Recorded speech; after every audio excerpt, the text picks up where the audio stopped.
Hi there, I'm Charlie Ward, a sports and laryngeal manual therapist. Today I wanted to share with you another tool of the trade, so something that I use on a fairly regular basis. But this time I wanted to focus on a tool that relates more to the laryngeal manual therapy side of things. In a nutshell, laryngeal manual therapy is the application of laryngeal manipulation and specific massage and stretching techniques that are applied to the jaw, the throat, the neck, the shoulders, the abdomen, the thorax, the diaphragm, essentially any muscles or group of muscles that are directly or indirectly associated with creating voice and sound. A drinking straw. Colour and flexibility are optional. So a straw is used for SOVT exercises or semi-occluded vocal tract exercises.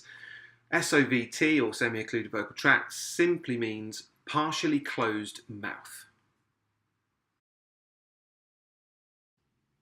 Typically, these exercises would be carried out outside of the clinical environment as homework, but they're a very effective way of relaxing, stretching, and decompressing the vocal folds and the larynx. They're a great way of warming up or warming down before and after performances or speeches or talks. They're a great way of exercising the voice without putting too much pressure and stress and strain on the larynx, the supporting muscles, and the vocal folds themselves. Anyone that uses their voice in a professional or amateur capacity would benefit from this type of exercise. We all use our voices on a daily basis, but some of us rely on our voices a lot more than others or use them excessively. That could be singers, speakers, actors, teachers, sales staff, customer support, or call centre agents, for example, would all benefit from using this potentially as a warm-up at the start of the day or throughout the day and at the end of the day to relax a tired and overused voice. So by partially closing the mouth, we naturally reduce the amount of air that's expelled when we're voicing or making sound.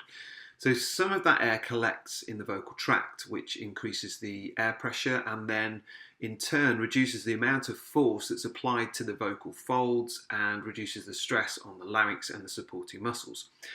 So rather than air simply rushing out and the cords colliding together, this type of exercise offers more cushioning to the vocal cords and allows the person to focus on breath control and technique.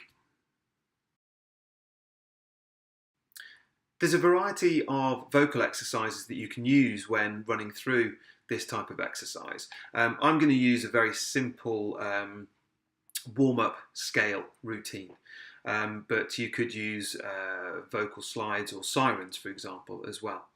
Now, the straw that you use will have an effect on the exercise. So I've just got kind of a fairly generic size straw here, drinking straw.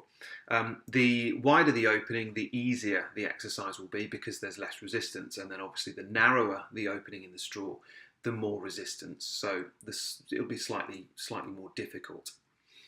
So if you're just starting out, use a wider opening to begin with until you're comfortable. So all we're going to do is pop the straw in our mouth, run through the vocal exercise. And whilst we're running through the exercise, we're going to keep our hand underneath the straw so that we can feel the air that's coming out of the straw and just monitor the amount of air that's being expelled.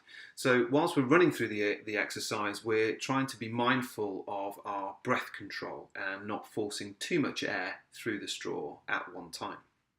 So as you work your way up a scale or as you glide your way up a siren, the air that's being expelled should stay fairly consistent. So a very quick example is to place a straw in your mouth and conduct your exercise.